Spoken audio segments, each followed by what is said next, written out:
नमस्कार दोस्तों, प्रतिलोम त्रिकोणमितीय फलन के भाग 1 के वीडियो में आपका स्वागत है। तो चलिए जानते हैं इसमें हम क्या पढ़ेंगे। प्रतिलोम फलन तथा मुख्य मान शाखा। तो चलिए शुरू करते हैं प्रतिलोम फलन की परिभाषा से। गणित में किसी फलन का प्रतिलोम फलन उस फलन को कहते हैं जो मूल फलन द्वारा किए गए परिवर्तन को बदलकर मूल रूप में ला दे। किसी फलन f में x रखने पर परिणाम y मिलता है तो f के प्रतिलोम फलन में y रखने पर परिणाम x मिलेगा। f of x बराबर है y के अगर g of y बराबर है x के। आइए चित्र द्वारा इसे समझते हैं। f की प्रांत है a, b, c और परिसर है 1, 2, 3। तो f इनवर्स यानी f प्रतिलोम की प्रांत है 1, 2, 3 और परिसर होगा a, b, c। आइए इसे उदाहरण द्वारा समझते हैं। f(x) बराबर है 5x - 7 के। gy बराबर होगा y + 7 भाग 5 के। आइए जानते हैं साइन इनवर्स x यानी साइन के प्रतिलोम के बारे में। साइन इनवर्स x की प्रांत है -1 से 1 और परिसर है -π/2 से π/2। देखते हैं साइन x का ग्राफ। देखते हैं साइन इनवर्स x यानी साइन प्रतिलोम x का ग्राफ। प्रतिलोम फलन का आलेख रेखा y x के बराबर रख के परितः संगत मूल फलन के आलेख को दर्पण प्रतिबिंब के रूप में प्राप्त की जा सकती है। जानते हैं tan इनवर्स x यानी tan प्रतिलोम x के बारे में। tan इनवर्स x का प्रांत है r यानी वास्तविक संख्या और परिसर है -π/2 से π/2। जानते हैं tan x का ग्राफ। tan इनवर्स x का ग्राफ होगा। जानते हैं cos इनवर्स x यानी cos प्रतिलोम x के बारे में। cos इनवर्स x की प्रांत है -1 से 1 और परिसर है 0 से π। देखते हैं cos x का ग्राफ। cos इनवर्स x यानी cos प्रतिलोम x का ग्राफ होगा। आइए जानते हैं मुख्य मान के बारे में। शुरू करते हैं परिभाषा से। क्योंकि कोई भी त्रिकोणमितीय फलन एकाकी नहीं है, इनके प्रतिलोम फलन तभी संभव होंगे यदि इनके डोमेन सीमित रखे जाएं। देखते हैं तालिका। साइन इनवर्स x का प्रांत है -1 से 1 और परिसर है -π/2 से π/2। इसी तरह cos इनवर्स x का प्रांत है -1 से 1 और परिसर है 0 से π। और tan इनवर्स x का प्रांत है r और परिसर है -π/2 से π/2। इन फलन के बारे में हम पढ़ चुके हैं। देखते हैं कुछ और फलन के प्रांत और परिसर। cot इनवर्स x का प्रांत है r और परिसर है 0 से π। इसी तरह sec इनवर्स x का प्रांत है r -1 से 1 और परिसर है 0 से π -π/2।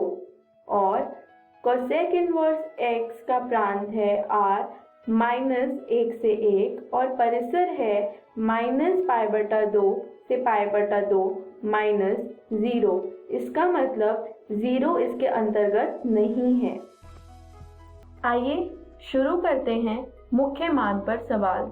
पहला सवाल है, साइन इनवर्स -1/2 का मुख्य मान ज्ञात कीजिए। हल देखते हैं। मान लीजिए कि साइन इनवर्स यानी साइन प्रतिलोम -1/2 y के बराबर है। अतः साइन y बराबर होगा -1/2 के, जो कि बराबर होगा -sin π/6 के। यहाँ हमने π/6 इसलिए लिखा है क्योंकि हम जानते हैं sin π/6 बराबर है 1/2 के, जो कि बराबर होगा sin -π/6 के। यहाँ हम -π/6 इसलिए लिखा है क्योंकि हमें ज्ञात है कि साइन इनवर्स x यानी साइन प्रतिलोम x की मुख्य शाखा का परिसर -π/2 से π/2 होता है, जो कि इसके अंतर्गत आएगा। और साइन -π/6 बराबर है -1/2 के, इसलिए साइन इनवर्स -1/2 का मुख्य मान है -π/6। देखते हैं अगला प्रश्न। tan इनवर्स -√3 का मुख्य मान ज्ञात कीजिए। देखते हैं हल। मान लीजिए कि tan इनवर्स -√3 बराबर है y के, अतः tan y बराबर होगा -√3 के, जो कि बराबर होगा -tan π/3 के। यहाँ हमने π/3 इसलिए लिखा है क्योंकि हम जानते हैं tan π/3 बराबर है √3 के, जो कि बराबर होगा tan -π/3 के, क्योंकि हमें ज्ञात है tan इनवर्स x की मुख्य शाखा का परिसर -π/2 से π/2 होता है और -π/3 इसके अंतर्गत आता है। और tan इनवर्स -π/3 -√3 के बराबर है। तो फिर tan इनवर्स -√3 का मुख्य मान है -π/3। आइए देखते हैं तीसरा सवाल। कोसेक इनवर्स यानी कोसेक प्रतिलोम 2 का मुख्य मान ज्ञात कीजिए। देखते हैं हल। मान लीजिए कोसेक इनवर्स 2 बराबर है y के, जिसका मतलब कोसेक y बराबर होगा 2 के, या कोसेक π/6।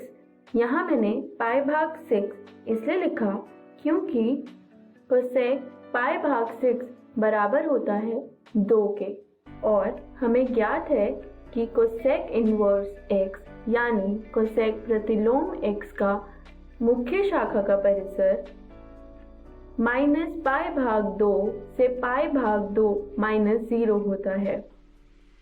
इसका मतलब कोसेक इनवर्स 2 यानी कोसेक प्रतिलोम 2 का मुख्य मान है π/6। देखते हैं अगला सवाल। कोसेक इनवर्स √3/2 का मुख्य मान ज्ञात कीजिए। शुरू करते हैं हल। मान लीजिए कोसेक इनवर्स √3/2 बराबर है y के। इसका मतलब cos y बराबर होगा √3/2 के, यानी cos π/6, क्योंकि cos π/6 बराबर होता है √3/2 के। हमें ज्ञात है cos इनवर्स x यानी cos प्रतिलोम x की मुख्य शाखा का परिसर 0 से π होता है। इसका मतलब cos इनवर्स √3/2 का मुख्य मान है π/6। तो आइए जानते हैं इस वीडियो में हमने क्या सीखा। प्रतिलोम फलन और मुख्यमान शाखा। जानते हैं अगली वीडियो में हम सीखेंगे प्रतिलोम फलन के गुण। धन्यवाद।